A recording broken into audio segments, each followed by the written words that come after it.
È venerdì 24 aprile, buongiorno Sicilia da Angelo Gagliano. E buongiorno da Emanuela Corsi. Con Emanuela, come sempre, leggeremo i quotidiani, cominceremo con quelli regionali fra pochissimo, ma intanto ci sono le notizie. Andiamo a Pavia, resta nel carcere minorile Cesare Beccaria, il sedicenne accusato dell'omicidio di Gabriele Vaccaro, avvenuto per l'appunto, come detto, a Pavia nella notte tra sabato e domenica. I legali del giovane parlano di un ragazzo distrutto, non mangia, non dorme, ma intanto è prevista anche nella giornata di oggi l'autopsia sul cadavere della vittima. Vediamo e sentiamo il servizio. Sta prendendo consapevolezza e coscienza. È distrutto, non mangia e non dorme. A parlare sono Barbara Ricotti e Filippo Beolchini, difensori del sedicenne accusato dell'omicidio di Gabriele Vaccaro. Ha risposto a tutte le domande, ha ricostruito il fatto, aggiungono i legali. Resta però in carcere il sedicenne egiziano che nella notte tra sabato e domenica nel parcheggio Cattaneo, vicino al centro storico di Pavia, ha colpito con un fendente il 25enne di Favara che da alcuni mesi si era trasferito per lavoro nel Pavese. Dopo l'udienza che si è svolta all'Istituto Minorile Cesare Beccaria di Milano, nella quale è stato convalidato il fermo, il giudice ha sciolto la riserva decidendo per la custodia cautelare in carcere. Gli avvocati dell'indagato avevano chiesto per il loro assistito gli arresti domiciliari o l'accompagnamento presso una comunità. Il sedicenne è anche accusato di tentato omicidio per aver procurato una ferita all'addome torace a uno degli amici di Gabriele. Il giovane si trova ancora ricoverato al Policlinico San Matteo di Pavia, ma non è in pericolo di vita. Si aggrava anche la posizione degli altri 4 ragazzi egiziani, un 17enne e 3 maggiorenni. Per loro l'accusa non è più soltanto omissione di soccorso, ma anche concorso in omicidio e a breve potrebbe configurarsi anche il concorso nel tentato omicidio. Intanto nelle prossime ore all'Istituto di Medicina Legale dell'Università di Pavia verrà effettuata l'autopsia sul corpo di Gabriele. L'esito dell'esame è ritenuto fondamentale ai fini dell'indagine per stabilire con esattezza le cause della morte e capire se il 25enne siciliano si sarebbe potuto salvare se fosse stato chiesto subito l'intervento del 118. Allora, cominciamo proprio da questa notizia, andiamo a vedere cosa scrivono anche online. Sì, lo vediamo sul sito appunto dell'ANSA, omicidio a Pavia, resta in carcere il sedicenne accusato. Ieri il Tribunale del Riesame appunto ha stabilito che il giovane deve rimanere in carcere.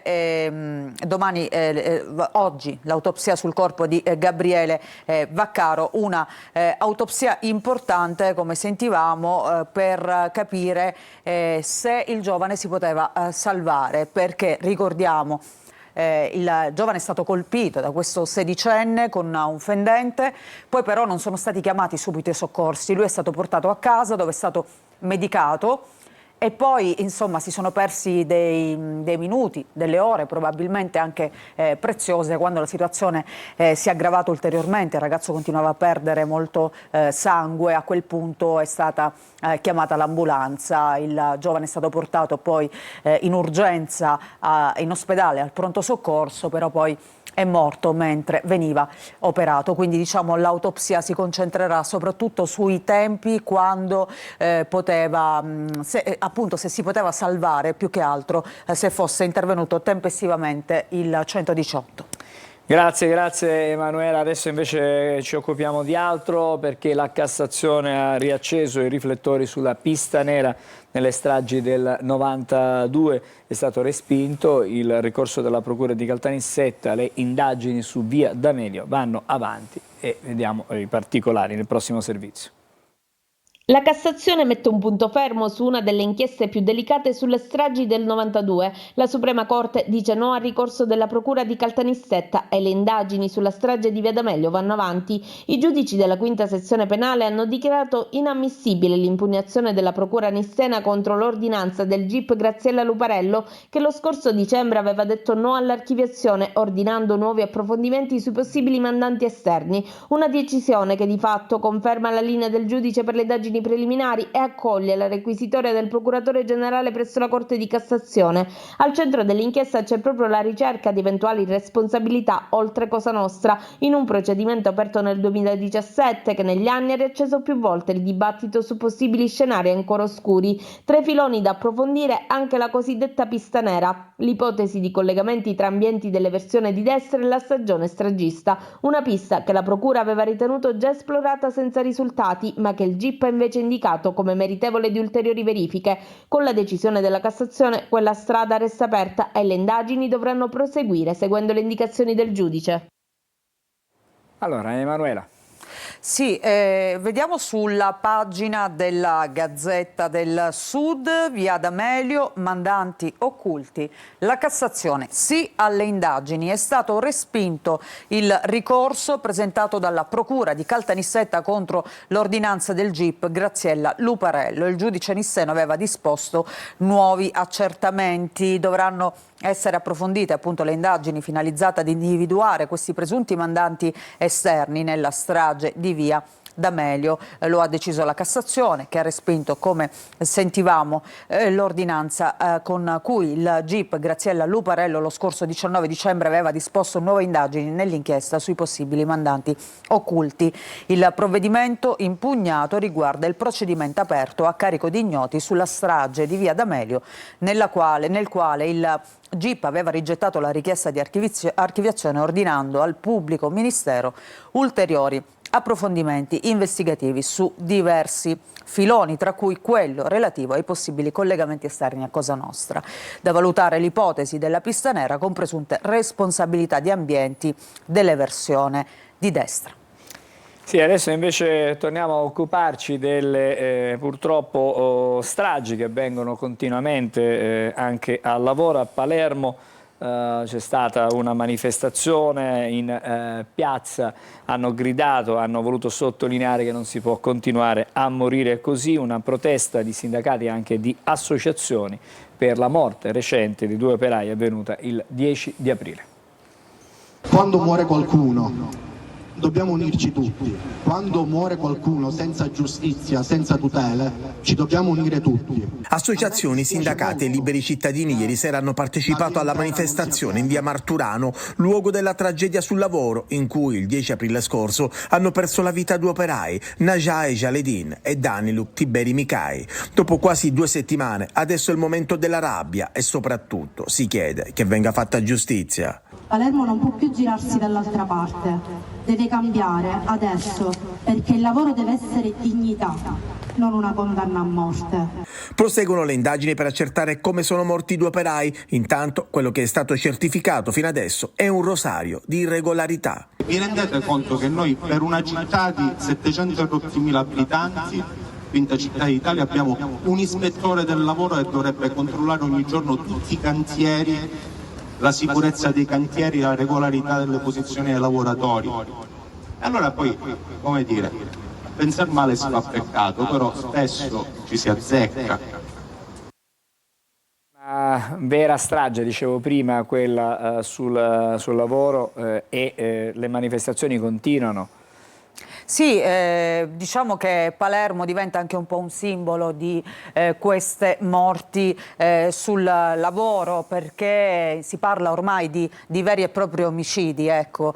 Questo è stato detto anche durante le manifestazioni, ma vediamo quest'ultima e leggiamo sulla Sicilia di oggi, nelle pagine di Palermo e provincia: dolore e lotta, omaggio ai 2 operai morti. Le luci delle fiaccole, le parole spezzate di amici e parenti nel luogo della tragedia del 10 aprile. Gli organizzatori: cambiare il sistema che permette le violazioni, il cognato della vittima tunisina, il nemico e l'oblio. Durante questa manifestazione a ciascuno dei presenti è stata consegnata una candela da tenere in mano per onorare la memoria dei 2 operai. Qualcuno ha faticato a trattenere le lacrime, qualcun altro tiene invece gli occhi fissi sui singoli oratori. Alcuni passanti aderiscono spontaneamente al presidio, mentre dai balconi di via Marturano, ricordiamo teatro della tragedia, c'è chi si affaccia attirato dalle voci. Qui vediamo appunto una foto del raccoglimento che c'è stato in via Ruggero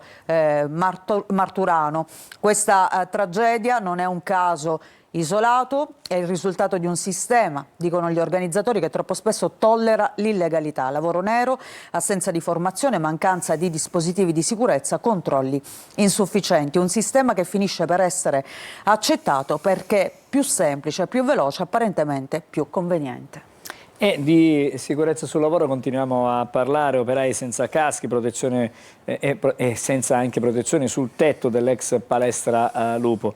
Lo abbiamo documentato e denunciato durante il nostro servizio nei telegiornali. È stata presa anche di posizione dei sindacati, ma sentiamo questo servizio.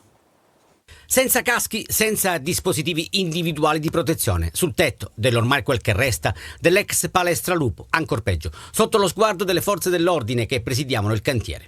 In una regione e in una città, Catania, dove di lavoro si muore, la nostra denuncia e le nostre immagini sono davvero un pugno nello stomaco per chi dibatte e combatte le morti bianche. Incidenti a volte evitabili se solo si rispettassero normative e leggi. A Piazza Lupo evidentemente non è stato così. Tuona il segretario generale della CGIL di Catania, Carmelo De Caudo.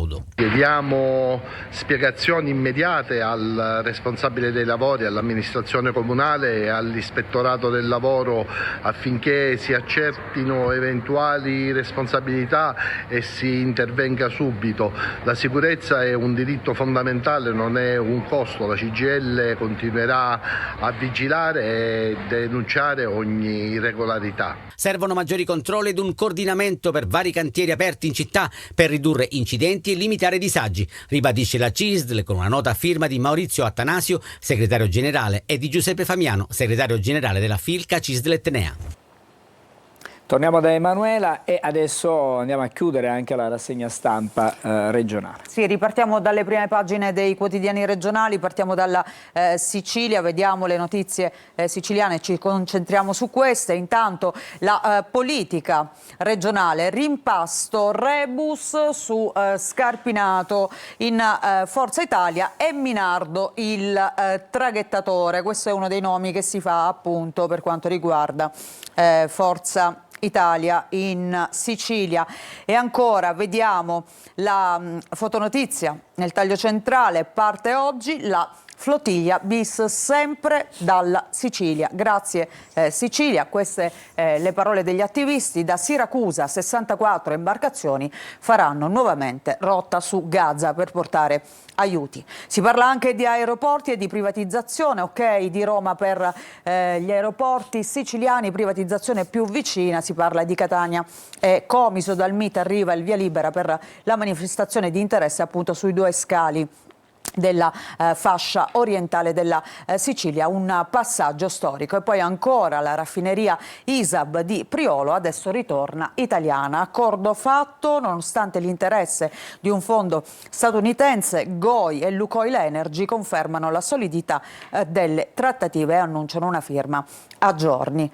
Andiamo a vedere all'interno la prima pagina di Palermo e provincia. Come abbiamo già visto, la notizia, veglia per gli operai morti in via Marturano, l'oblio uccide, commemorazione delle due vittime in 100 con le famiglie di questi due operai, ultime vittime appunto di questa lunga lista di morti bianche. E poi blitz dei NAS, sospesi 8 negozi, il 50% dei dipendenti di 10 negozi controllati dai carabinieri in corso Calatafimi e Rennero, centinaia di migliaia di euro in multe e 8 attività sospese. Questo per quanto riguarda appunto i controlli negli esercizi commerciali. Vediamo il titolo in grande: 2 poltrone per 2 correnti, Rini all'Aimo per il dopo, Cannella, prove di forza dentro Fratelli d'Italia per la delega alla cultura e il ruolo di vice sindaco.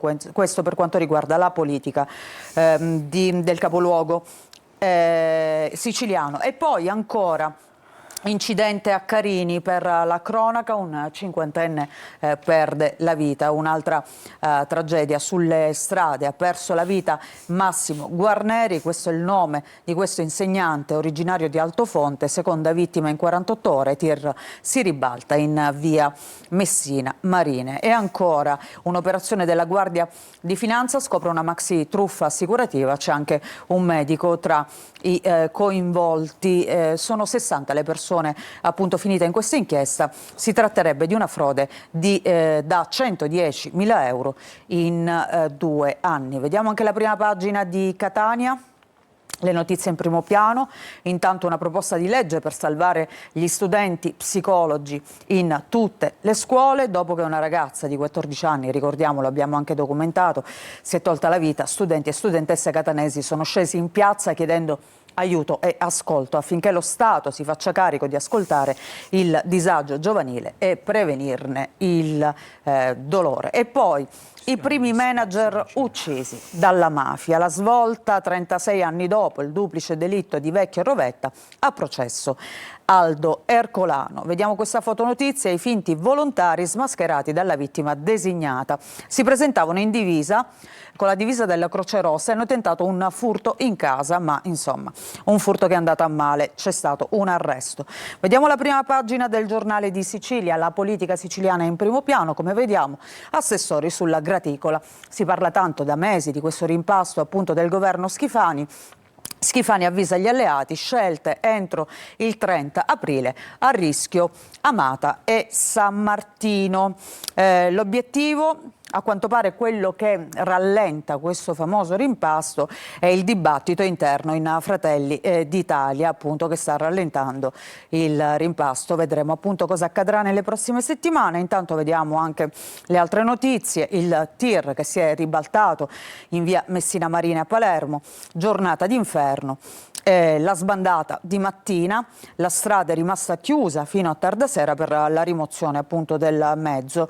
A catena si sono formati ingorghi e lunghe code in mezza città. E poi vediamo invece mafia dell'uditore per Bonura, 18 anni, all'anziano boss tornato a gestire gli affari, la pena più alta, condannati pure altri 6. Andiamo a vedere la prima pagina della Gazzetta del Sud. Anche qui Regione sul rimpasto si accelera. Schifani vuole chiudere l'intesa entro giovedì, e anche qui i due nomi che potrebbero saltare sono quelli di Amata e San Martino. E poi vediamo invece a Messina un'inchiesta della Guardia di Finanza, merce con grif fasulle venduta in diretta social, 6 arresti, un altro caso appunto di vendite online di merce contraffatta. Diciamo è la nuova frontiera, ecco, del commercio assolutamente illegale di prodotti contraffatti. E poi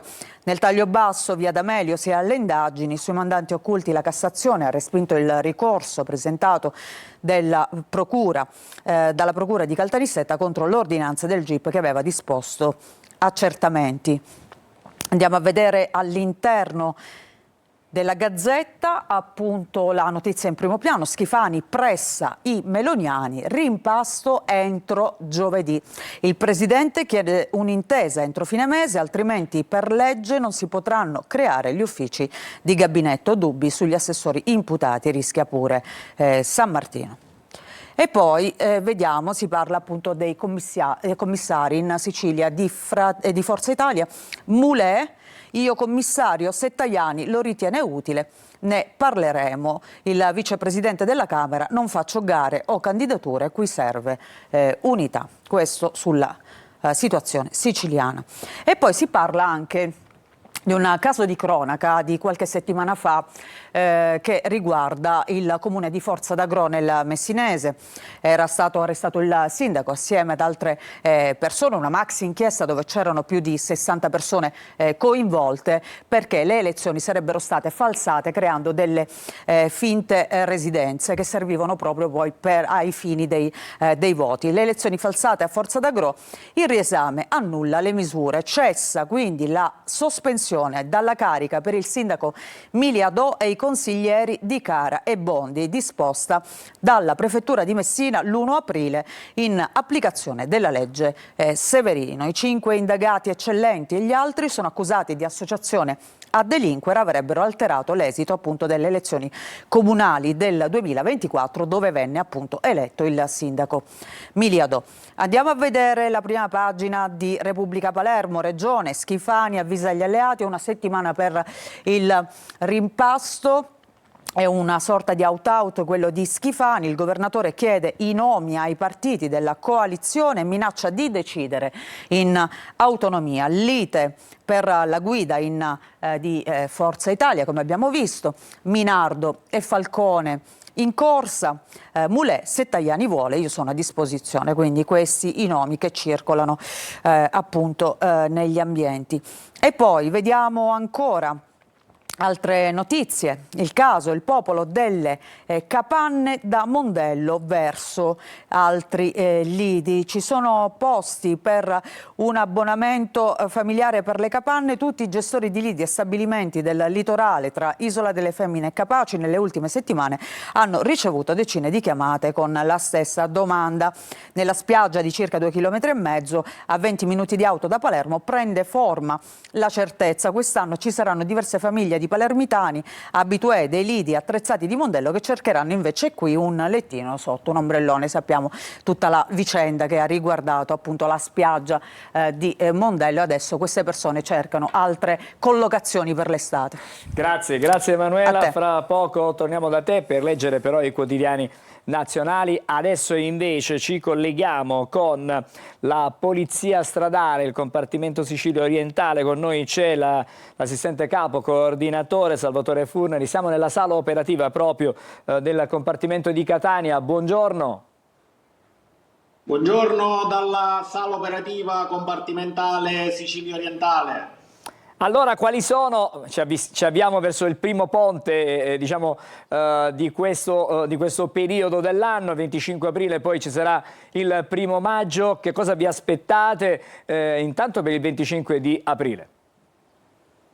Allora, iniziamo dicendo la situazione in tempo reale. Nella giornata odierna non ci sono grosse problematiche di traffico, il traffico risulta scorrevole sulla grande viabilità da noi gestita. Abbiamo soltanto dei cronici rallentamenti sulla tangenziale di Catania in direzione Siracusa tra San Gregorio e Mister Bianco, e sulla 18 di Ramazione dallo svincolo della tangenziale fino a Catania Centro. Per il 25 aprile ci sarà sicuramente un incremento di traffico. Il Consorzio Autostrade Siciliane ha sospeso i cantieri di pavimentazione che erano presenti tra Acireale e San Gregorio, che hanno creato delle code nelle ultime giornate, lavori che riprenderanno ma già da martedì, in vista di completare l'opera per il 1° di maggio. E quindi ricordiamo a tutti coloro che si metteranno in viaggio nel fine settimana di preventivare la possibilità di imbattersi in rallentamenti e code, soprattutto da e verso le località balneari e turistiche. Raccomandiamo inoltre di acquisire informazioni in tempo reale relativamente al traffico, anche attraverso le molte app e i social disponibili, cercando di evitare gli orari di punta per l'esodo e il controesodo. Appunto, per favorire la circolazione stradale sarà in vigore il divieto di circolazione dei mezzi pesanti dalle ore 9 alle 22 nelle giornate del 25 aprile e di domenica 26.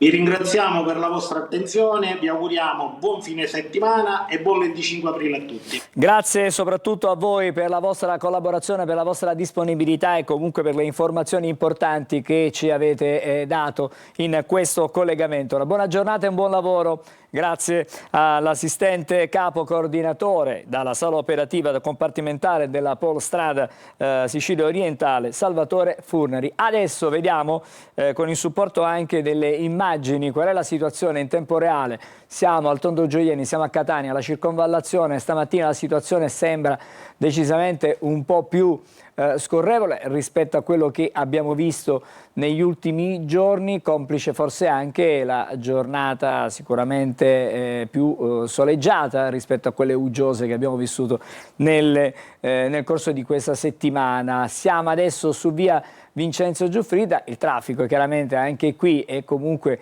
abbastanza sostenuto, è inevitabile per l'ora di punta che in cui siamo, quella che stiamo vivendo. Adesso andiamo a vedere altra immagine, altro tratto e come possiamo testimoniare anche da queste immagini, tratto basso di Via Lodorigo da Pordenone. Siamo sulla circonvallazione di Catania.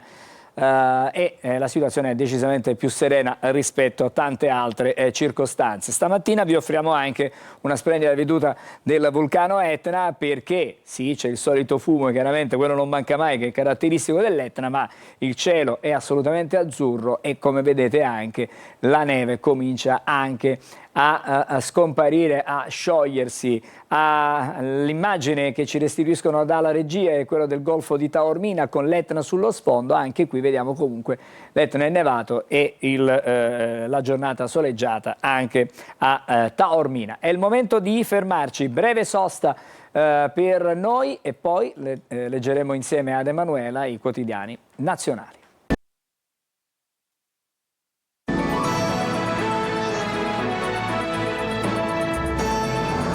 Di nuovo insieme a Buongiorno Sicilia c'è una notizia, un aggiornamento dell'ultima ora. I finanzieri del Comando Provinciale di Palermo hanno individuato e sottoposto a sequestro dei reperti fossili acquistati e detenuti illecitamente e considerando anche il loro alto valore storico-culturale sono stati affidati in custodia giudiziaria al Museo Geologico Gemellano per essere esposti al pubblico. I reperti fossili sono stati individuati dai militari della compagnia di Palermo Punta Raisi che hanno intercettato alcune spedizioni di pacchi provenienti dall'estero, anomali per caratteristiche, modalità di trasporto e anche documentazione di accompagnamento. Ora, come già annunciato, andiamo ai giornali, quelli nazionali, con Emanuela Corsi. Sì, partiamo dal Corriere della Sera, come sempre in primo piano la guerra in Iran, vediamo Hormuz, la sfida di Trump, questo è il titolo di oggi, il tycoon, controlliamo lo stretto, va ucciso chi posa mine. Cavi per il web, la minaccia dei Pasdaran e poi Mattarella no alla legge del più forte, Meloni, deficit, non escludo lo scostamento, questo è il sommario di oggi del Corriere. Intanto vediamo per quanto riguarda la guerra in Iran, la salute di Khamenei, per lui plastica facciale e protesi alla gamba, il leader che ancora appunto non si è mostrato al pubblico. Queste sarebbero le sue condizioni, lo cura il presidente Pezeshkian, il presidente della Repubblica Islamica in Iran. E poi questa proposta di ripescare gli azzurri per i prossimi mondiali, quest'idea di Zampolli, il CONI e Abodi contrari e l'Iran noi al mondiale, quindi fare fuori l'Iran dai prossimi mondiali per fare posto invece all'Italia, che ricordiamo non si è qualificata appunto per la prossima Coppa del Mondo. Nessuno, almeno in Italia, ha accolto bene questa notizia e immaginiamo neanche, soprattutto dalla FIFA, nonostante non ci siano state prese di posizioni ufficiali, però mi pare di poter dire che chi ha meritato sul campo la qualificazione deve andare a giocare i mondiali. Penso che dal punto di vista etico siamo tutti sulla stessa linea e abbiamo tutti più o meno la stessa opinione. E poi vediamo ancora il caso biennale, la giuria che esclude dai premi Russia e Israele. Non c'è pace appunto per la Biennale di Venezia. Vediamo ancora le altre notizie, piano di Valditara, quella di far diventare gli istituti tecnici dei licei. Il ministro dice distinzione senza senso. E poi l'inchiesta escort e calciatori, rogatorie all'estero, parla Leao, io estraneo, i soldi su carte lituane. Nel taglio centrale invece si parla di fine vita, c'è la foto di questa donna, è una donna di 56 anni inglese. Il fine vita sappiamo che è un tema sempre molto divisivo e in questo caso la divisione è ancora più accentuata perché questa donna è in buona salute, ma ha scelto il suicidio assistito, quindi non è una donna affetta da una malattia terminale o degenerativa. In realtà lei ha perso il figlio e questa perdita è stata talmente devastante che appunto non le consente più di vivere. Lei dice: vado in Svizzera a morire perché non regge il dolore per aver perso l'unico figlio. Sicuramente si parlerà tanto di questo caso che in questo momento è molto dibattuto appunto nel Regno Unito. Ricordiamo che questa donna è inglese. Vediamo la Repubblica di oggi. Conti, Meloni contro l'Unione Europea. La Premier al vertice di Cipro: serve più coraggio, non esclude lo scostamento di bilancio, ma i tecnici del Parlamento e l'Ocse avvertono PIL del 2026 a rischio, servirà una correzione. E poi le parole di Mattarella: legge del più forte è barbarie. Trump: controlliamo Hormuz, spareremo contro i posa mine. Ancora vediamo l'Unità. Mattarella: non firmare, a proposito del decreto che dà degli incentivi agli avvocati che convincono i loro assistiti a rimpatriare in maniera volontaria. È una legge illegale e razzista, e il decreto bis è un imbroglio. Questo per quanto riguarda appunto i rimpatri. E poi ti faccio vedere questa foto, Angelo, la democrazia che rompe le ossa ai poveri. È una fotografia che ritrae una famiglia di immigrati che viene aggredita dall'ICE, la famosa polizia americana. Questa foto ha vinto il premio World Press 2026. La Stampa: Meloni sfida Bruxelles, energia fuori dal patto, sì dell'Unione Europea a 90 miliardi per Kiev, Zelensky, Ucraina nell'Unione nel 2027.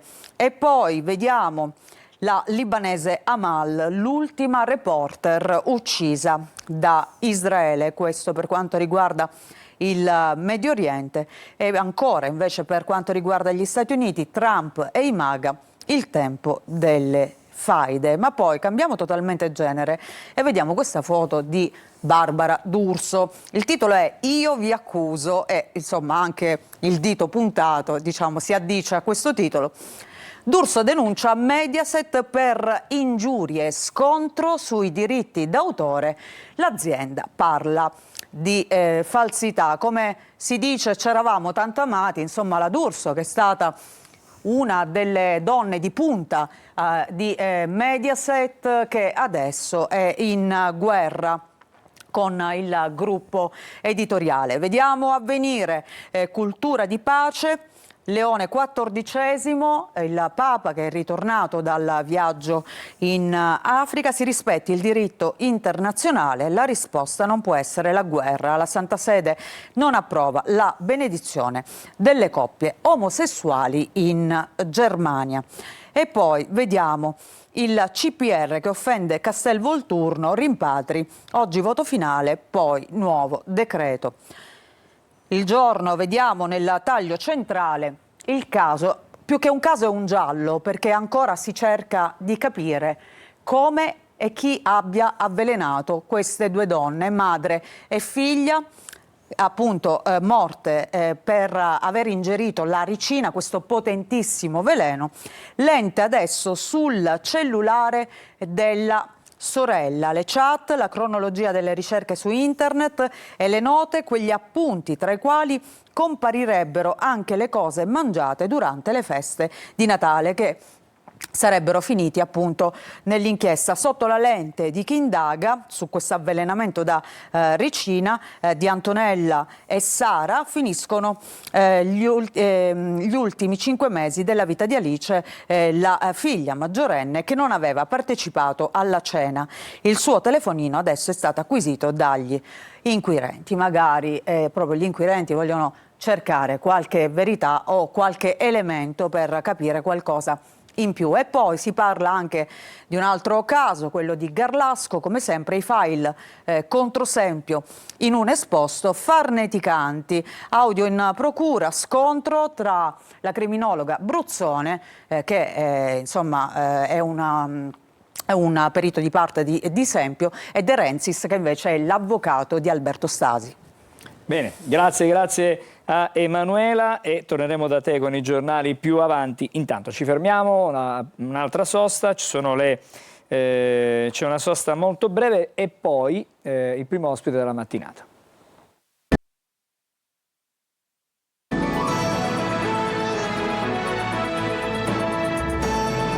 Ritorniamo insieme a Buongiorno Sicilia. Adesso in studio con me, buongiorno, c'è il dottore Marco Serrao. Buongiorno direttore. Buongiorno.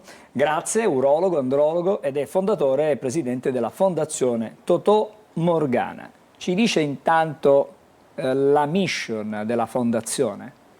La mission della Fondazione Totò Morgana è quella di star vicino, tutelare quelle fasce di popolazione che spesso la medicina moderna ha messo da parte. Mi riferisco in particolare ai giovani uomini tra i 13 e i 40 anni che, come sappiamo, dopo l'abolizione della visita del servizio militare troppo spesso non vengono coinvolti da nessun controllo e da nessuna informazione, soprattutto a livello uroandrologico. Questo risulta paradossale perché l'adolescenza è proprio quella fascia di età in cui tutte le patologie uroandrologiche hanno il cosiddetto picco di incidenza. Tutelare questi ragazzi e informarli e visitarli, soprattutto alla giusta età, risulta certamente essere la prima arma di prevenzione. Allora, lei diceva che la medicina moderna, quella attuale, quella dei nostri giorni, un po' trascura determinate fasce. Ma c'è anche una responsabilità dei soggetti interessati in tutto questo, perché sappiamo che i giovani, i ragazzi in maniera diciamo particolare non si curano tantissimo, insomma pensano più che altro ad altro piuttosto che magari fare una visita specialistica. È assolutamente vero, troppo spesso questi ragazzi non hanno dei riferimenti o quando ce li hanno sono scorretti perché si affidano al dottor Google piuttosto che ai mass media e sappiamo, spezziamo una lancia anche a difesa dei giovani uomini, sappiamo che per la ragazza, per la donna è un po' il contrario, nel senso che con l'arrivo del primo ciclo mestruale solitamente la madre la mette sotto una sorta di ala protettiva e le spiega alcune cose molto importanti e tra virgolette il ginecologo è dietro la porta. In realtà per l'uomo non è esattamente così, sono temi molto difficili, molto in quel momento delicati e che spesso possono poi come dire, possono precludere al giovane uomo di vivere quei momenti nel modo corretto. D'altronde parlando di uroandrologia parliamo di una sfera che riguarda non soltanto la vita urinaria ma anche quella che sarà la sfera sessuale e la sfera riproduttiva di quei giovani uomini, quindi avere un riferimento corretto è determinante. Ma questo è fondamentale, è importantissimo perché molto spesso i ragazzi magari non fanno attenzione a quello che può essere magari un semplice disturbo, cercano di non attenzionarlo perché non c'è la cultura, ma soprattutto si cerca di evitare certi controlli, ecco, diciamo così. È vero, vengono visti come dei tabù questi argomenti, inoltre a volte questa sintomatologia non esiste. Io penso sempre a quella che è la patologia più diffusa in adolescenza che è il varicocele, patologia assolutamente benigna ma come dico sempre patologia subdola perché è vero che è una patologia benigna ma può nel tempo far produrre degli spermatozoi numericamente o qualitativamente scarsi, perché il varicocele non è altro che la dilatazione del plesso pampiniforme, che è il plesso venoso che sta sopra il testicolo, classicamente a sinistra.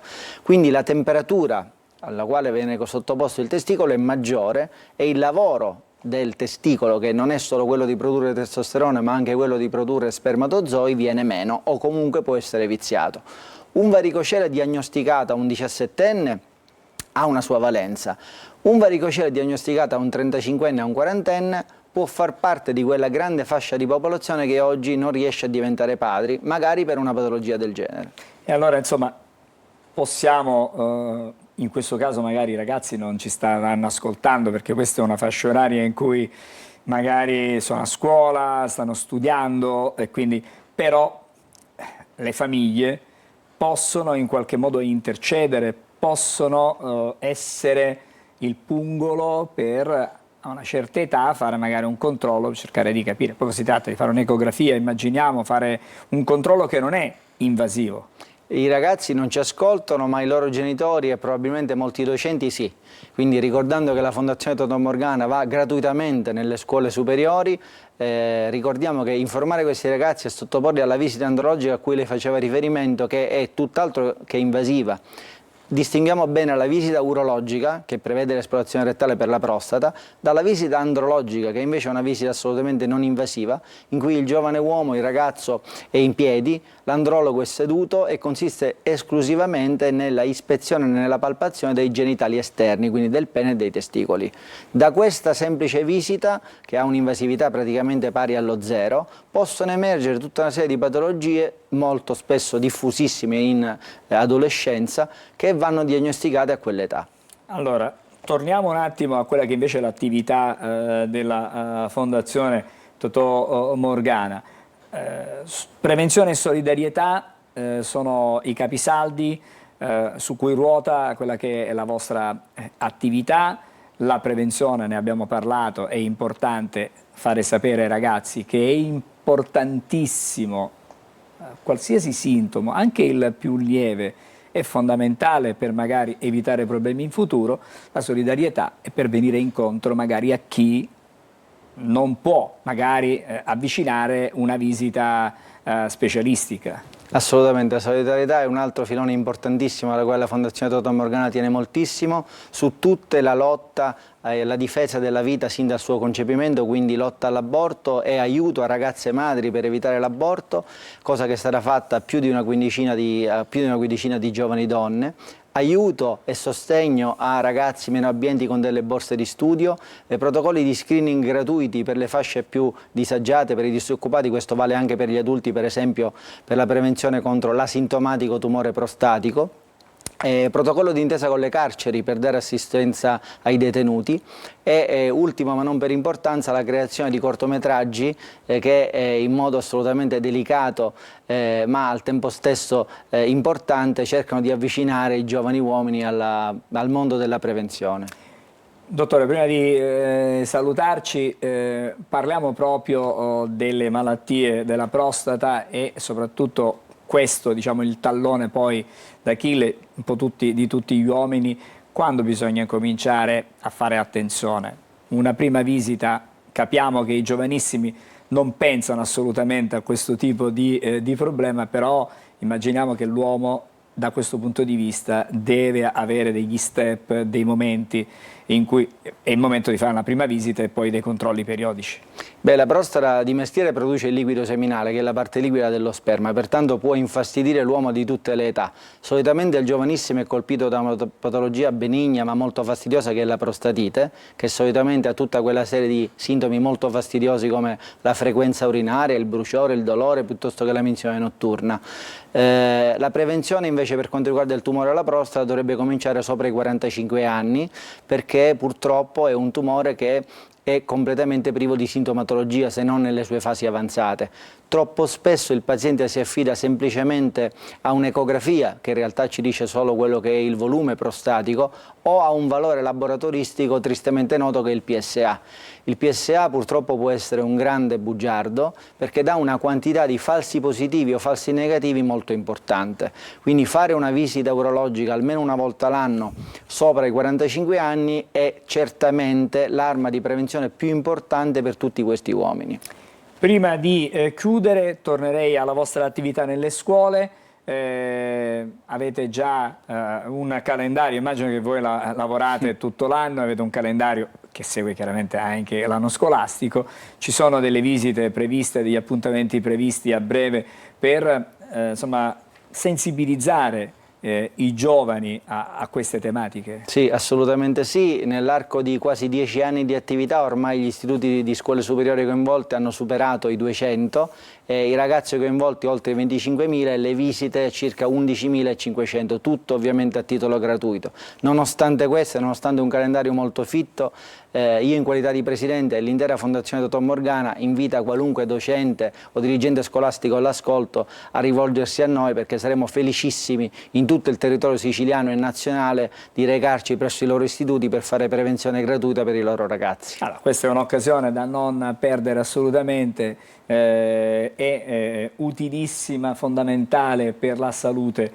dei nostri ragazzi. E allora quale migliore occasione già con la scuola per poter in qualche modo approcciarsi intanto ad un colloquio, ad un confronto e poi, se necessario, magari passare a quella che può essere la fase successiva dei controlli. Grazie per essere stato con noi al dottore Marco Serrao, che è urologo andrologo, ma è il fondatore e il presidente della Fondazione Totò Morgana. Buon lavoro per quello che fate con la fondazione. Adesso ci fermiamo, c'è una breve sosta, poi collegamento in esterna, andremo dalla nostra Veronica Barbarino, che vedo già collegata. A fra pochissimo.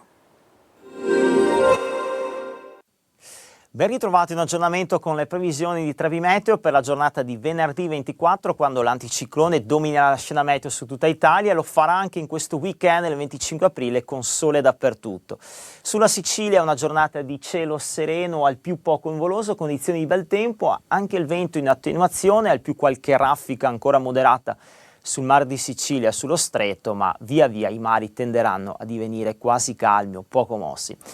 Temperature massime più o meno attorno ai 20 gradi, grado in più, grado in meno. Un aumento termico è atteso nel weekend. Difatti sabato 25 tempo soleggiato dappertutto, non prevediamo temporali, situazione stabile e tranquilla, anche il vento generalmente debole con mari calmi o quasi sotto costa. Temperature che inizieranno ad aumentare, aumento che si sentirà poi anche domenica, soprattutto domenica, e quindi temperature che torneranno a superare i 20 gradi con punte anche di 23 gradi come a Palermo. Maggiori dettagli sulle vostre località di interesse scaricando l'app gratuita di Trevi Meteo. Allora, come annunciato, andiamo adesso dalla nostra Veronica Barbarino, che vedo collegata. Buongiorno Veronica, siamo a Pozzallo, siamo in provincia di Ragusa, con te c'è un ospite, ma adesso ci racconti tutto tu, perché parliamo... Sì, siamo a Pozzallo. A Pozzallo. Guarda che mare, guarda che bello. Il mare è bellissimo, hai ragione. Allora Veronica, l'opera Tra Memoria e Accoglienza è il tema del nostro collegamento, ci racconti di che cosa stiamo parlando? Sì, parliamo di Murales, lo facciamo insieme a due ospiti che in questo momento stanno arrivando e sono, Vincenzo Cascone, che è il direttore artistico di Crucivia, e poi abbiamo anche l'artista, buongiorno, venite anche qui. A favore di camera abbiamo l'artista Guido Van Helten, è un australiano famosissimo in tutto il mondo per le opere murarie di Murales, quindi stiamo parlando graffiti, e lui è reduce in questo momento da Bari, dove ha colorato il dipinto dei Silos, e oggi invece ci troviamo a Pozzallo per Crucivia, un progetto artistico che ha fatto tappa sia a Santa Croce Camerina che a Comiso, e oggi arriva appunto a Pozzallo. Vincenzo, ci racconti un po' cos'è questo progetto? È un progetto nato per omaggiare la figura di Giorgio La Pira, figura fondamentale che ha avuto i natali qui e che ha rappresentato un esempio politico per tutta l'Italia, questa idea dell'accoglienza che è fondamentale. Quindi Pozzallo ha voluto omaggiarlo. Certo, perché ricordiamo, Pozzallo è una delle città della provincia, anzi è soprattutto la città della provincia di Ragusa che accoglie gli immigrati. Molti sbarcano qua, fino a ieri ne sono sbarcati 39, e quindi un omaggio a questo e soprattutto alla Pira, il suo rappresentante politico, se non addirittura padre costituente, ricordiamo. Assolutamente, sì, è una figura fondamentale secondo me per affrontare questi momenti storici delicatissimi. E ovviamente il contesto è quello della villa comunale, che si apre alla città, quindi è un luogo altamente frequentato da tutte le generazioni, quindi dai più giovani a più anziani, e questo crea un grande dinamismo anche del contesto in cui lavoriamo, quindi sì, un omaggio fondamentale. Che cosa racconterà la tua opera? Intanto come nasce anche il progetto artistico?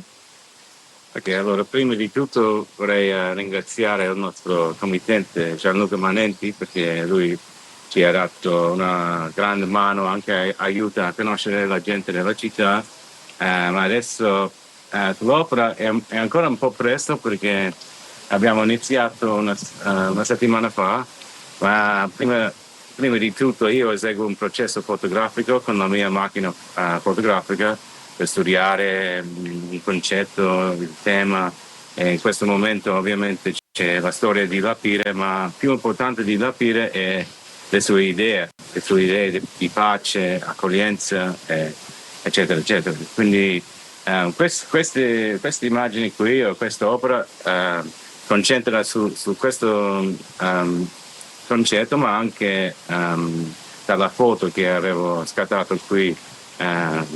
Sì.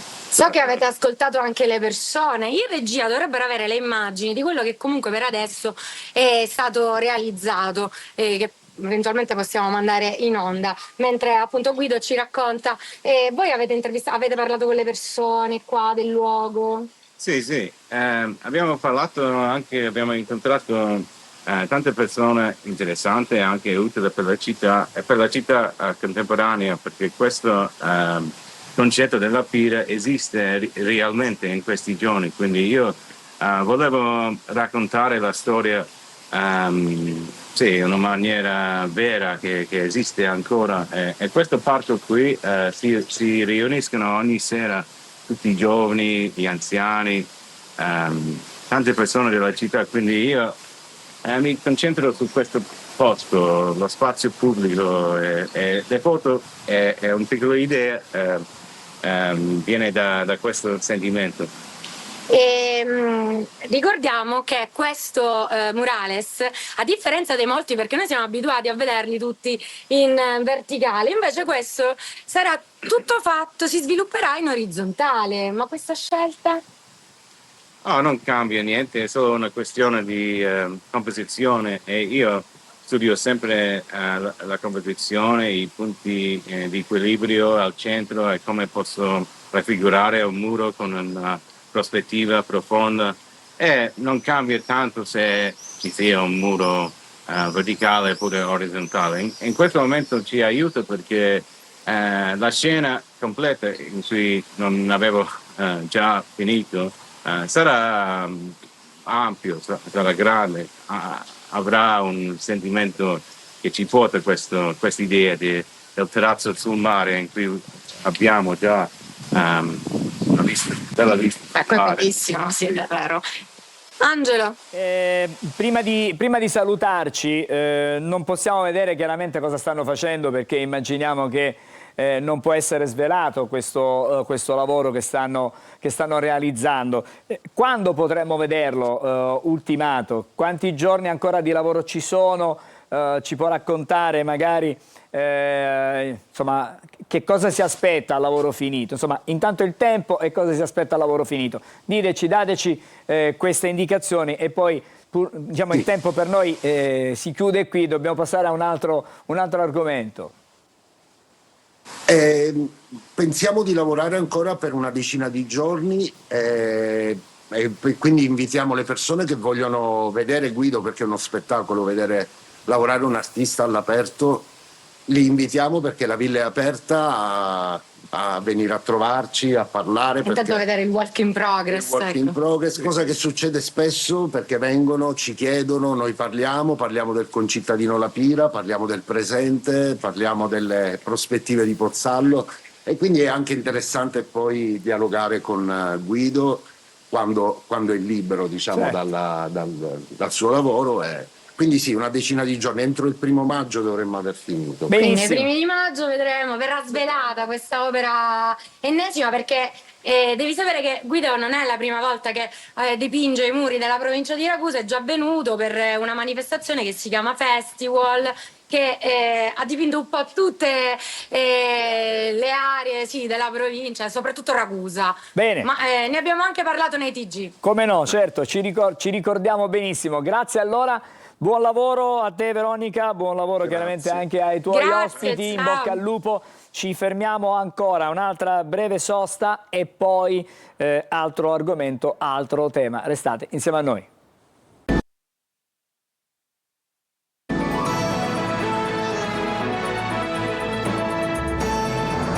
Eccoci di nuovo insieme a Buongiorno Sicilia. Ora parliamo di Ambelia, che è la fiera e gli spazi della storica tenuta. Buongiorno a Michelangelo Bentivegna, che è il direttore dell'Istituto Incremento Ippico per la Sicilia. Buongiorno a lei e a tutti i telespettatori. Grazie per essere con noi. Quella di cui parliamo è una fiera ormai che ha una sua, diciamo, storia, possiamo dirlo. Possiamo dire che è rodata, siamo arrivati alla 7ª edizione. E quindi, insomma, diciamo che ormai si conosce perfettamente. Perfettamente, quest'anno si svolgerà dal 15 al 17 maggio, non è una data a caso perché ricade anche la ricorrenza dell'autonomia della regione siciliana, quindi abbiamo voluto questa coincidenza. Diciamo anche che l'ingresso in fiera è libero. L'ingresso è gratuito, la fiera è un momento dedicato, è un format dedicato principalmente alle famiglie, promozionale per fare conoscere le nostre realtà allevatoriali. La regione Sicilia è una di quelle regioni in cui la variabilità e la varietà si riscontra anche nelle razze cavalline e asinine. Stiamo vedendo per l'appunto. Sì, si vede, questa è proprio la tenuta Ambelia con le nostre fattrici al pascolo che vengono allevate libere. Dicevo, è una regione molto importante, noi abbiamo 3 razze cavalline, il puro sangue orientale, il cavallo sanfredellano e di recente riconoscimento il cavallo siciliano. E 2 razze asinine, l'asino pantesco e l'asino ragusano, e stiamo conducendo, è da 2 anni che conduciamo degli studi con le università di agraria di Catania e quelle di veterinaria di Messina per approfondire e arricchire di una nuova razza che è l'asino grigio siciliano ferrante. Per intenderci era l'asino descritto dal Verga, il rosso malpelo. Direttore, queste giornate sono dedicate, ha detto lei, alle famiglie, alla scoperta di quello che è il patrimonio, no? Certo, perché della nostra Sicilia da questo punto di vista. Infatti tra tradizione, cultura e spettacoli possiamo sintetizzare questa manifestazione. C'è prevista un'area food, un'area espositiva per i nostri prodotti tipici della regione siciliana. C'è delle aree dedicate ai bambini con il battesimo della sella, area ludico-ricreativa con pet therapy con gli asini e quant'altro, tiro con l'arco, è un'occasione per stare insieme all'aperto. In un ambiente bellissimo, perché la tenuta ha una superficie di 45 ettari in cui ci sono dei magnifici alberi di ulivo secolari, queste fattrici che si possono ammirare, puledrini. Abbiamo i puledrini nati quest'anno che si possono ammirare al pascolo, liberi e felici, diciamo. Allora diciamo che non è soltanto un luogo di eventi, no, ma è un luogo per ritrovarsi. Sì, è un luogo in cui uno può andare a trascorrere una giornata in assoluto relax, come andare a fare un picnic in campagna, ecco. Lei è il direttore dell'Istituto Incremento Ippico per la Sicilia. La nostra regione, diceva lei prima, ha una tradizione importante, certo, ha delle razze, diciamo. Le razze che ho detto, e poi l'Istituto Incremento Ippico raccoglie la tradizione, ha in sé connaturato quello che era la tradizione dell'arma di cavalleria, questo perché raccoglie le redini dei Regi Depositi Stalloni che sono stati fondati nel 1896. Prima quindi era una gestione di tipo militare.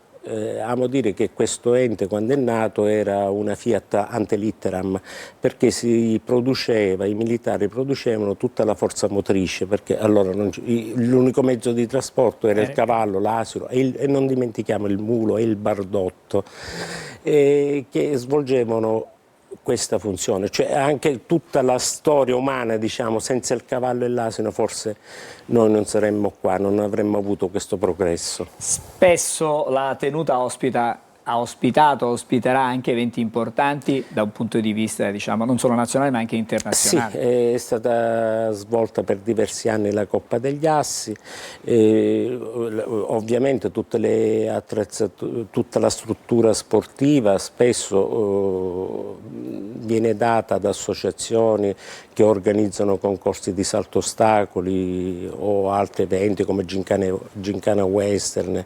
Noi la diamo a disposizione degli allevatori e degli appassionati per poter svolgere le loro attività, oltre a quello che organizziamo direttamente noi come la Fiera del Cavallo Mediterraneo.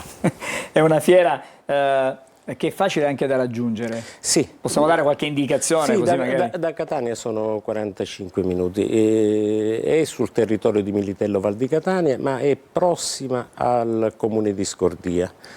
Una notazione storica dove la residenza, la tenuta Amberi era la residenza dei principi Branciforti, c'è questa magnifica casina che si sta cercando... La casina del principe. Del principe, esatto, che si sta cercando di ristrutturare, si vorrebbe fare diventare una struttura alberghiera a servizio proprio degli impianti sportivi. Già l'anno scorso siamo riusciti ad attivare il ristorante che è stato fatto, la regione siciliana ha investito molto su questa struttura, ci ha dotato di queste strutture che noi cerchiamo di mantenerle funzionali e vive. Direttore, le volevo chiedere anche, abbiamo fatto riferimento a quello che c'è stato in passato come attività, adesso c'è la fiera, ma in programma ci sono diciamo degli appuntamenti già in calendario che si possono annunciare oppure ancora state lavorando per diciamo, poterli pianificare? Il tutto funziona step to step, diciamo. Il nostro focus principale, perché la nostra funzione è quella di valorizzare le nostre razze autoctone, come abbiamo detto, e quindi il nostro focus è concentrato principalmente su questo evento, perché poi le risorse finanziarie dell'ente non permettono di fare grandi cose, però mensilmente vengono fatte richieste, come dicevo, da parte di associazioni private come può essere la FISE o l'ENGE o altre associazioni, cioè questo fine settimana ad esempio ci sarà l'ENGE che farà un piccolo concorsino di salto ostacolo. La settimana scorsa c'è stata una rassegna di cavalli americani. Quindi diciamo che l'attività è costante e continua. L'attività è costante e continua. Ogni settimana ci può essere un piccolo evento, una piccola attività, in maniera tale da tenere sempre impegnata la struttura. Allora, noi ricordiamo qual è l'appuntamento, è dal 15 fino al 17 maggio. Sì. La fiera e anche chiaramente darà la possibilità a chi la visiterà di poter vivere una giornata di spensieratezza, vedere dei bellissimi esemplari, vedere degli spettacoli equestri, perché a corollario diciamo, della fiera l'evento diciamo, conclusivo, che di solito inizia dalle 7 alle 9 del pomeriggio, quindi in serata con le luci, quella è il Galà Serale, in cui si possono ammirare tutti gli spettacoli equestri. Ma senta, io le volevo chiedere, ma i bambini, sì. Perché poi insomma sono attratti da questo mondo che magari per alcuni di loro è assolutamente nuovo, ignoto. Esatto. Già è un'emozione, il fatto stesso che vengono messi in condizione di accarezzare, lasciamo perdere le cose, poi metterle in sella, ma accarezzare un cavallo e un asino è un'esperienza unica, perché cioè, quel contatto ti trasmette, oltre noi a trasmettere un'emozione al cavallo, il cavallo trasmette un'emozione al bambino. Grazie per essere stato con noi, al direttore dell'Istituto dell'Incremento Ippico per la Sicilia, il dottore Michelangelo Bentivegna. Buon lavoro. Grazie a lei e a tutti i telespettatori. Per la vostra attività. Adesso noi diamo la linea alla regia, perché vedo già collegato con noi Marco Amato. Allora parte la sigla dell'oroscopo.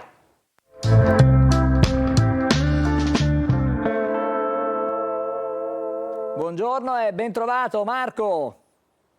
Buongiorno Angelo e buongiorno Sicilia. E venerdì siamo nel fine settimana, adesso grazie a te conosceremo cosa ci riservano le stelle per questo weekend. Un weekend decisamente movimentato che parte con delle novità, soprattutto in amore, poiché proprio oggi Venere slitta in Gemelli e quindi passa dal Toro, dove è forte, solida e concreta, a un mondo decisamente più dinamico e veloce come quello dei Gemelli. Gemelli segno della comunicazione, quindi una Venere che si vuole esprimere, Una Venere sociale, socievole, affabile, ma che soprattutto vuole risposte, proprio perché poco prima di entrare in Gemelli si aggancia ad Urano e porta delle originali prese di posizione. Vediamo un po' come sarà il weekend con questa Venere per tutto lo zodiaco.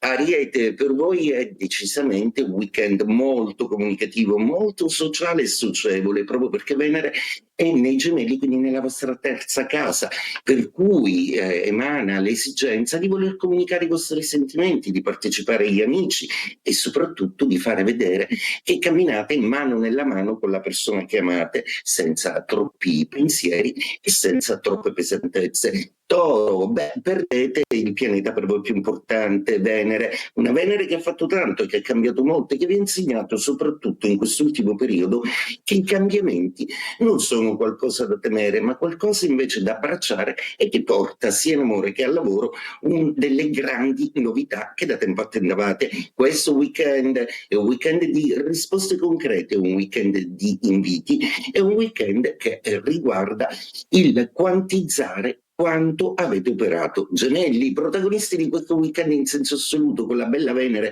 che arriva nei vostri gradi e che finalmente placa un po' tutti i turbini dell'animo che avete attraversato negli ultimi mesi, in cui di continuo non c'era nulla, e sarà proprio questo weekend a darvi una certezza. Qualcuno vi dirà che vuole fare un bel percorso con voi. Cancro, il cielo con una Venere così misteriosa che sparisce un po' dalla vostra percezione, ma che entra un pochino più nell'anima, che si fa un pochino più intuitiva. Sabato e domenica, peraltro, con i ritmi della Luna, riuscirete a trovare comunque l'intuizione giusta per capire al di là delle parole dette. Leone, un weekend stupendo per voi, Venere in Gemelli che vi riattiva e che vi dà anche l'amore comunicativo e che, come al solito, vi fa sentire parte di qualcosa. L'unione di Luna e Venere nei passaggi di questo weekend aiuteranno i Leoni, soprattutto domenica, a ricompattare la famiglia. Vergine, quadratura della bella Venere, per cui un pochino più dubbiosi, volete più certezze, più concretezze, meno parole, più fatti. In amore per i Vergine, proprio domenica avrete un confronto molto importante. Bilancia, per voi Venere entra in un'area positiva di trigono, per cui sfruttatelo benissimo. Sarà soprattutto sabato per voi Bilancia che avrete degli incontri molto positivi e fortunati. Scorpione, Venere non è più in opposizione, non è più in Toro, quindi via libera finalmente ai sentimenti dolci e morbidi che potete trovare accanto a voi. Sagittario, Venere d'opposizione, per cui in amore questo weekend non ditene una di troppo. Capricorno, per voi invece Venere smette il trigono e si allontana un po', meno sentimentalismo per voi da questo weekend. Acquario, Venere di trigono, finalmente anche voi vi fermate un attimo a godere delle romanticità del lavoro. E Pesci, Venere entra in quadratura, per cui rivedete bene la natura dei vostri legami, soprattutto con amici che a volte spariscono. E detto questo, auguro a tutti uno splendido weekend. Ci vediamo lunedì in poi. Caro Angelo, buon weekend. Buongiorno Sicilia. Grazie Marco, ci ritroviamo lunedì con Buongiorno Sicilia. Adesso invece vediamo insieme quelli che sono gli appuntamenti del fine settimana nella nostra regione. Allora, un attimino abbiamo forse un piccolo problema per... sta arrivando allora fra poco, vedremo il weekend in Sicilia, se dalla regia mi danno conferma. In caso contrario adesso invece andiamo nella nostra postazione, quella dedicata alla rassegna stampa, con la nostra Emanuela Corsi. Tutto questo fra pochissimo, il tempo evidentemente di organizzarci per dare la linea ad Emanuela Corsi, che raggiunge la sua postazione e ci racconterà dai quotidiani quelle che sono le ultime notizie o comunque le curiosità dalla stampa nazionale e non solo. Vediamo se Emanuela la vedo già in postazione. Fra un istante gireremo a lei la linea, eccolo qui. Allora Emanuela, capisco che non era previsto, però so che tu sei abbastanza pronta con le tue... Soprattutto atletica. Soprattutto atletica. In questi giorni sono molto atletica. Allora, vediamo qualcosa di spettacolo. Siamo sulla pagina di Repubblica Palermo. Allora, Giuseppe Fiorello, la vita è una danza, ora balliamo a Palermo. Stiamo parlando del fratello di Rosario, ma anche lui è famosissimo, insomma, un attore molto apprezzato. L'attore sarà la voce narrante dello spettacolo che lunedì la Rai registrerà con l'Étoile Eleonora Abbagnato dei teatri Baglioni, Mannoia e Noemi. E poi Ficarra bis e Rubini. Il teatro al massimo vive, questo per quanto riguarda la stagione teatrale del Teatro Massimo di Palermo. La prima stagione, dopo la morte del fondatore, il comico Edoardo crea dipendenza. E poi la notizia che abbiamo visto prima della D'Urso, cosa sta succedendo appunto con Mediaset? Lo vediamo sul Corriere della Sera. D'Urso fa causa a Mediaset, mi risarcisca l'azienda, falsità e pretese infondate. La conduttrice contesta diritti non pagati e ingerenze sugli ospiti. La società di De Filippi nega. Ci finisce anche la De Filippi in questa storia contro Mediaset. Il gruppo in tanti anni ha guadagnato oltre 35 milioni, nel 2023 rifiutò un contratto. Andiamo a leggere: a 3 anni dalla fine del suo contratto con Mediaset, Barbara D'Urso porterà la TV in tribunale per ingerenze e mancati compensi dopo un tentativo di mediazione fallito. L'azienda ha rigettato le accuse parlando anche di falsità. Beh, diciamo che è stato un divorzio, anzi inizialmente travagliato, no? Sì, una separazione che la D'Urso non ha digerito, perché per molti anni appunto l'azienda aveva puntato su di lei. La ricordiamo veramente, era Barbara Pigliatutto dal mattino alla sera, al pomeriggio, al fine settimana, era un po' una tele D'Urso. Improvvisamente Pier Silvio Berlusconi ha annunciato: da settembre la D'Urso non ci sarà più, e lei, diciamo, questa cosa un po' non l'ha mai superata. Ecco, adesso addirittura si finisce in tribunale. Bene, grazie allora a Emanuela per il suo contributo con i quotidiani. Adesso finalmente vediamo il weekend in Sicilia e poi saremo qui per i saluti.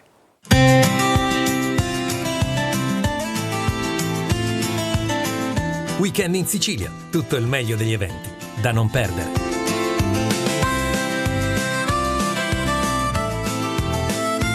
Tra gli appuntamenti più attesi di questi giorni c'è la 44esima sagra del Carciofo di Cerda, in programma dal 23 al 26 aprile nel centro storico del paese. Un evento che richiama ogni anno migliaia di visitatori e che anche stavolta mette insieme degustazioni, street food, momenti di festa e iniziative legate a uno dei prodotti simbolo del territorio delle Madonie. A Palermo dal 23 al 25 aprile torna l'On Air Festival, rassegna dedicata al rapporto tra audiovisivo e società contemporanea. Il festival riunisce volti noti del cinema e della serie TV e propone incontri e momenti di confronto sui temi come l'inclusione, l'identità, sostenibilità e responsabilità sociale. A Catania il weekend passa anche dalla musica dal vivo con il finale di stagione del Monk Jazz Club, dove tra il 23 e il 24 aprile è in programma il Nico Gori Quartet, un appuntamento che porta nel centro storico etneo uno dei nomi più apprezzati del jazz italiano per 2 serate inserite nella programmazione di primavera del locale. Sul versante dei grandi live, Messina ospita il doppio concerto di Gigi D'Alessio alla Pala Recifina. In calendario il 24 e il 25 aprile, 2 date siciliane del tour Gigi Palasport, annunciate a pochi giorni dall'uscita del nuovo album, che porteranno in città uno degli eventi musicali di maggiore richiamo del fine settimana. Ad Alcamo, dal 23 al 26 aprile, si rinnova la tradizione del patrocinio di San Giuseppe, una delle feste religiose più antiche e sentite della città. Per 4 giorni il centro storico torna ad animarsi con appuntamenti legati alla devozione popolare e alla partecipazione della comunità. A Modica resta visibile fino al 26 aprile la mostra multisensoriale Santi, icone per un tempo profano di Ilide Barone. L'esposizione, allestita in Corso Umberto, propone un percorso tra arte contemporanea e suggestioni simboliche, inserendosi tra le proposte culturali del weekend nella provincia di Ragusa. A Niscemi il 25 aprile è in programma Artisti Uniti per Niscemi, un concerto in piazza Vittorio Emanuele pensato come momento di rinascita e solidarietà per la comunità dopo la tragedia. E anche per questo fine settimana è tutto, vi auguriamo un buon weekend.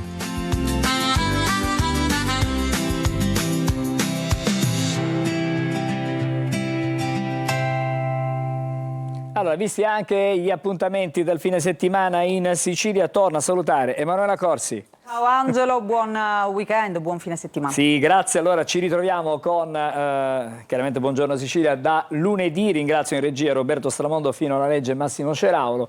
Noi ci ritroviamo, come detto, all'inizio della prossima settimana e intanto un buon proseguimento con i nostri programmi.